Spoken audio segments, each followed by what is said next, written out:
अभिवादन स्वीकार कीजिए ब्रजेश मिश्रा का और आप देखना शुरू कर चुके हैं द डिबेट। बहनों भाइयों, बस कुछ दिन और उत्तर प्रदेश में 10 सीटों पर उपचुनाव घोषित होने जा रहे हैं। 2027 के पहले का ये असेंबली का सबसे बड़ा मुकाबला है जो इस महीने और अगले महीने प्रस्तावित है। उम्मीद करिए कि 8 अक्टूबर के बाद किसी भी दिन चुनाव घोषित हो सकते हैं और इन 10 सीटों पर सत्ता पक्ष और प्रतिपक्ष के बीच मुकाबला बहुत ज़बरदस्त होने वाला है। आज चर्चा इसी विषय की। बहनों भाइयों, महाराष्ट्र के दौरे पर गए चीफ इलेक्शन कमिश्नर ने ये संकेत दिए हैं कि महाराष्ट्र और झारखंड के साथ वो उत्तर प्रदेश में भी जो बाई इलेक्शंस होने हैं उसका ऐलान यूपी का भी साथ में होगा। तो यानी मान के चलिए कि 8 अक्टूबर के बाद कभी भी यूपी में बाई इलेक्शंस अनाउंस हो सकते हैं 10 सीटों के लिए। बहनों भाइयों, ये कोई छोटा मोटा मुकाबला नहीं है। जैसा मैं प्रारंभिक उद्बोधन में भी कह रहा था, बहुत बड़ा मुकाबला है।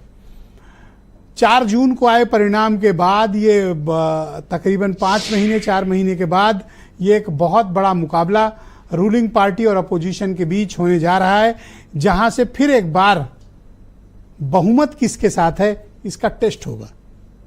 ये पता चलेगा कि भारतीय जनता पार्टी का जो डिक्लाइन था वो क्या कंटिन्यू है या फिर बीजेपी संभल गई है और अब फिसलने के बाद वो उठ रही है।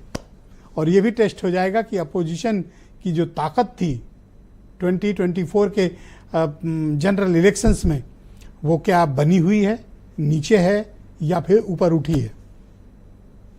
सामान्य तौर पर बाई इलेक्शंस में रूलिंग पार्टी का पलड़ा भारी रहता है, ये कोई दो राय नहीं। लेकिन यूपी में कई बार बहुत बड़े बड़े उलटफेर भी हुए हैं, जैसे 2018 गोरखपुर, नूरपुर, कैराना और नूरपुर।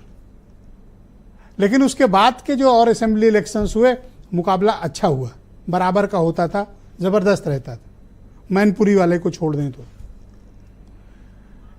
बहनों भाइयों, इस बार का जो चुनाव हो उसमें एक खासियत इसका भूगोल भी है। ईस्टर्न यूपी, वेस्ट यूपी और उत्तर प्रदेश के चारों तरफ फैली हुई 10 सीटों पर चुनाव है, जिसमें सेंट्रल यूपी भी सम्मिलित है। तो ये चुनाव इस बार का कोई सामान्य नहीं है या एक क्षेत्र का चुनाव नहीं है, एक पार्टी का चुनाव नहीं है। चुनाव फैला हुआ है और बड़ा कॉम्प्लेक्स्ड है। अर्बन एरिया भी है, डीप रूरल एरिया भी है, अपर कास्ट डोमिनेटेड सीट भी हैं, मुस्लिम डोमिनेटेड सीट भी हैं और पिछड़ा और एससी सीटें तो अधिकांशतः हैं। तो इस बार के मुकाबले में कई चीजें साफ होने वाली हैं। 2027 का एक आपको धुंधली तस्वीर इस 10 सीटों पर मिलेगी। 10 सीटें कोई छोटी मोटी होती नहीं। कई तो राज्य ऐसे हैं जिनकी 25% सीटें उत्तर प्रदेश के बाई इलेक्शन पूरी कर दे, इतनी क्षमता है यूपी में। तो तमाम संभावनाओं वाला ये प्रदेश है। अब ये देखने वाली बात होगी कि इस बार का मुकाबला कैसा होता है। अगर तैयारियों की बात करें तो बीजेपी ने कोई कोर कसर बाकी नहीं छोड़ी है। मुख्यमंत्री तकरीबन हर सीट पर 2-2 बार और कहीं कहीं तो 3-3 बार विजिट कर चुके हैं। सरकार की तमाम बेनिफिशरीज, जन कल्याण की योजनाएं उन क्षेत्रों में विशेष तौर पर वितरित की गई हैं या की जा रही हैं। तो जून वाला मसला अक्टूबर नवंबर में योगी सरकार रिपीट नहीं होने देना चाहती। अब तो अपनी इज्जत की बात है, तो इसलिए कोई भी किसी तरह की कमी आने देना बड़ा प्रश्न चिन्ह खड़ेगा। और इसमें बहनों भाइयों अलायंस की स्ट्रेंथ भी पता चलेगी।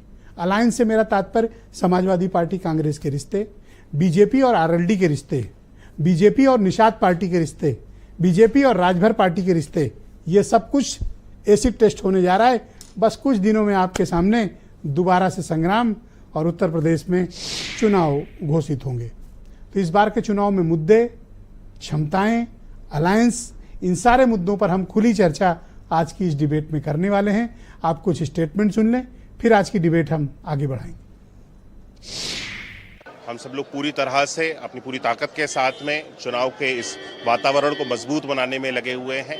अलग अलग कार्यक्रमों के माध्यम से विभिन्न अभी सदस्यता का हमारा कार्यक्रम चल रहा है। इसको हम लोग पूरी जोर शोर के साथ हर एक व्यक्ति तक, हर एक बूथ तक हम अपनी सदस्यता को बढ़ाने का प्रयास कर रहे हैं। 10 की 10 विधानसभाओं में हम कोई सकारात्मक नतीजों की तरफ आगे बढ़ेंगे। समाजवादी पार्टी की पूरी तैयारी है और समाजवादी पार्टी के राष्ट्रीय अध्यक्ष जी ने सभी विधानसभा उपचुनावों की समीक्षा भी कर ली है और सारी तैयारी कर दी है। सबकी उम्मीदें हैं। अब माननीय अखिलेश यादव जी हैं तो सब एकजुट हो चुके हैं। 10 की 10 सीटें समाजवादी पार्टी और गठबंधन जीतने का काम होगा। 10 सीटों को लेकर हम बहुत गंभीर हैं और हमारी गंभीरता का अंदाजा आप इससे लगाइए कि हमने एक एक सीट पर अपने प्रदेश के सबसे बड़े नेताओं को लगा रखा है। अंतिम लेवल तक हम अपना संगठन पर एक्टिवेट कर रहे हैं।